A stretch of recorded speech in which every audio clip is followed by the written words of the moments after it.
Role role role ગુજરાતમાં એક કહેવત છે કે કૂવામાં હોય ને એવું હવેડામાં આવે.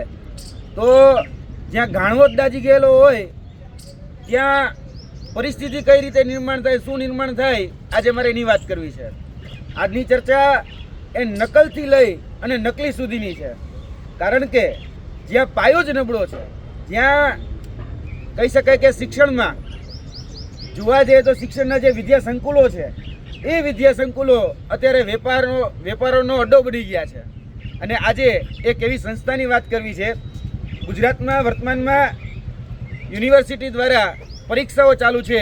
તેમાં HNGU યુનિવર્સિટી અંતર્ગત આવતી એટલે કે હેમચંદ્રાચાર્ય યુનિવર્સિટી અંતર્ગત આવતી સંસ્થા experimental college of education Prantij, ત્યાં MSc સેમ 4ની પરીક્ષા તારીખ 27થી લઈ અને તારીખ 2 સુધી એના પેપરો લેવામાં આવ્યા હતા. આ પેપરોમાં જોવા જઈએ તો ખૂબ મોટા પ્રમાણમાં ગેરરીતિ, ખૂબ મોટા પ્રમાણમાં ચોરી અને નકલ એ સામે આવી છે.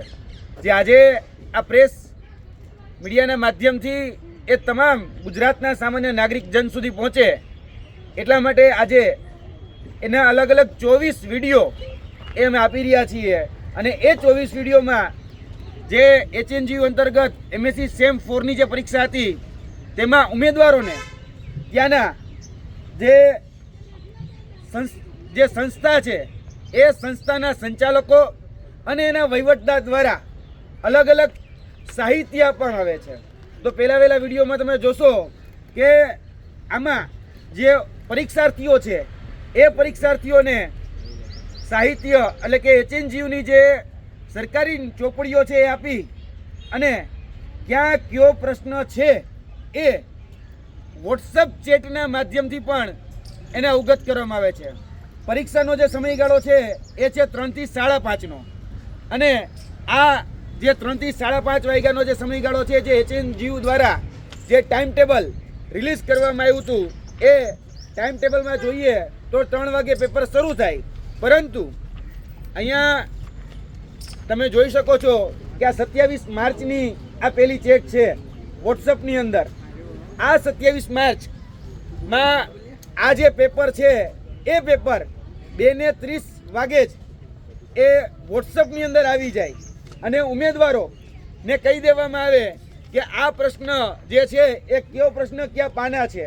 એક ઉદાહરણ તરીકે જોઈએ તો 2:49 27 માર્ચે એવું કહી દેવામાં આવ્યું કે ક્વેશ્ચન નંબર 1-3 પેજ નંબર 35, 36 અને 37માં પેજ ઉપર અને તમને જે બુક આપવામાં આવી છે એટલે કે સંસ્થા દ્વારા જે સાહિત્ય આપવામાં આવ્યું છે ત્યાં છે. એ રીતે રોજે રોજ ચાલુ પરીક્ષાની અંદર મોબાઈલ ફોન લઈ જવાની પણ છૂટછાટ છે. આ વિડીયોની અંદર તમે જોઈ શકશો કે ફક્ત વિદ્યાર્થીઓ પાસે એ સરકારી સાહિત્ય નહીં, એની સાથે સાથે મોબાઈલ ઇન્સ્ટ્રુમેન્ટ પણ છે. અને વિદ્યાર્થીઓ છે એ AIનો ઉપયોગ કરી અને એના જવાબો પણ અંદર એ લખી રહ્યા છે.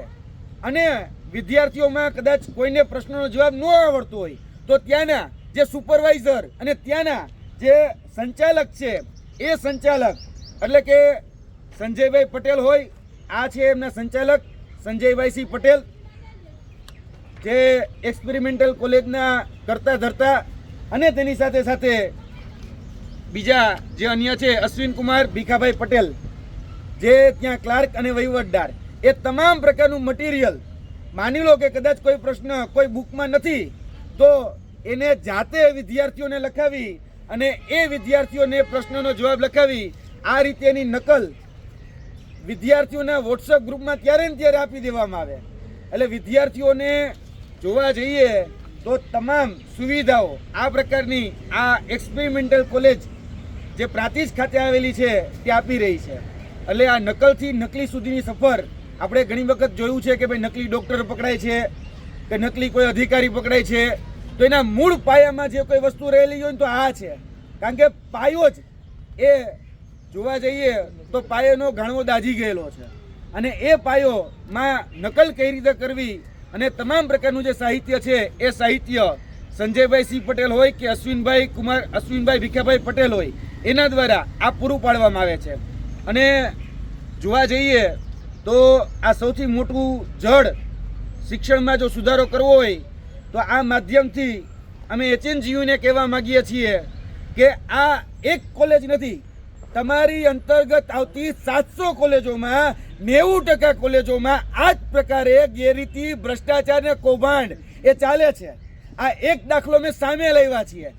આવા અનેક દાખલા, અનેક ઉદાહરણો અમારી પાસે છે અને આવનાર દિવસોની અંદર આ તમામ બાબતો અમે ઉજાગર કરવાના છીએ. ખાસ કરીને આ સંસ્થા એટલે કે એક્સપેરિમેન્ટલ કોલેજ જે છે એના તમામ CCTV અત્યારે HNGU દ્વારા અને પોલીસ પ્રશાસન દ્વારા જપ્ત કરવામાં આવે, આની ઉપર કાયદેસરની કાર્યવાહી કરવામાં આવે અને આ જે સાહિત્ય જે આપવામાં આવી રહ્યું હતું એ તમામ સરકારી સાહિત્ય હતું, એટલે કે HNGUનું સાહિત્ય હતું.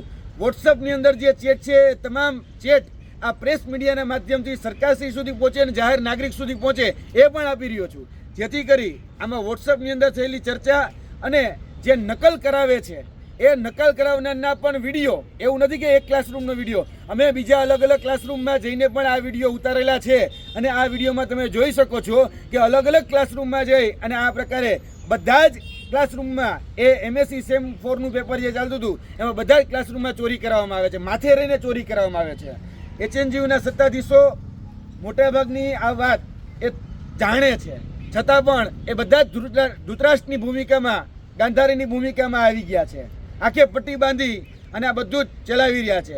એના બોર્ડ ઓફ ડિરેક્ટર કે બોર્ડ ઓફ મેમ્બર એ મન ફાવે એ રીતે જે તે કોલેજોને પરવાનો આપી દે છે અને અમુક UGCના જે ધારાધોરણ હોય એ ધારાધોરણ ફૂલફિલ નથી કરતા. કારણ કે ઉત્તર ગુજરાત યુનિવર્સિટી અંતર્ગત એવી ઘણી બધી સંસ્થાઓ છે જે કોમ્પ્લેક્સમાં ચાલે છે, જે શટરમાં ચાલે છે અને HNGU અંતર્ગત જે UGCના નોર્મ્સ છે, UGCના જે ક્રાઇટેરિયા છે એ કોઈ જગ્યાએ ફૂલફિલ નથી કરતા, છતાં પણ એને HNGU માન્યતા આપીને ચલાવે છે. ગુજરાતની અંદર સૌથી વધારે નર્સિંગની બોગસ કોલેજ ધુપ્પલ એ HNGU અંતર્ગત આવતી કોલેજોમાં ચાલે છે. HNGU અંતર્ગત આવતી જે નર્સિંગની કોલેજોનો પણ આવનાર દિવસોની અંદર અમે સૌથી મોટો પર્દાફાશ કરવાના છીએ. કેમ કે આ જોવા જઈએ તો આ ધુપ્પલ અને આમાં પૈસા ફેંકો અને તમાશા દેખો નો ખેલ ચાલી રહ્યો છે. હવે આ કોલેજની જો વાત કરું એટલે કે એક્સપેરિમેન્ટલ કોલેજ, તો એના વિશે મારે બે વાત હજી પણ કહેવી છે કે આમાં જે વિદ્યાર્થીઓ દ્વારા જે માહિતી મળી અને એના આધાર પુરાવા સાથેની માહિતીઓ આપવા માટે હું તૈયાર છું. જેમાં UGCમાં જોવા જઈએ તો નિયમ છે કે અસલી પ્રમાણપત્ર કોઈ લઈ ન શકે, તો અહીંયા જે તે વિદ્યાર્થીઓ છે એના અસલી પ્રમાણપત્ર એ લેવામાં આવે છે અને જે ફી જે ધારાધોરણ પ્રમાણે નક્કી હોય એનાથી 20 થી 25,000 રૂપિયા વધારે એ ફી લેવામાં આવે છે. શા માટે ભાઈ તમે UGCના કે અન્ય શિક્ષણ વિભાગના જે અથવા તો કહી શકાય FRCના જે ક્રાઇટેરિયા હોય એને ઉપરવટ જઈને આ પ્રકારની ફી વસૂલ કરી રહ્યા છો? એટલે આની પણ તપાસ એ HNGU દ્વારા કરવામાં આવે અને આ કોલેજ અંતર્ગત જોવા જઈએ જેટલા પણ લોકો કૌભાંડ કરી રહ્યા, જેટલા પણ લોકો ગેરરીતિ કરી રહ્યા છે એની સામે કાયદેસરની કાર્યવાહી કરવામાં આવે અને આ સંસ્થા વિરુદ્ધ પણ કાયદેસરની કાર્યવાહી કરવામાં આવે એવી અમારી આ માધ્યમથી માંગણી છે. કારણ કે HNGU અંતર્ગત જે ભ્રષ્ટાચારોનું એપિસેન્ટર જોવા જઈએ તો અત્યારે રાજકીય અખાડો બની ગયું છે. કારણ કે એક સ્વાયત્ત સંસ્થા, HNGU સ્વાયત્ત સંસ્થા હોય પણ જે પણ રાજકારણી હોય એ HNGUમાં ક્યાંક ને ક્યાંક અડ્ડો બનાવીને બેઠા છે અને પોતાના માનીતા કે વાલા દવલાને એ કોલેજોને પરવાનો આપી રહ્યા છે. આપના જે પણ પ્રશ્નો હશે બધા જ પ્રશ્નોનો જવાબ એ હવે હું દેવા તૈયાર છું.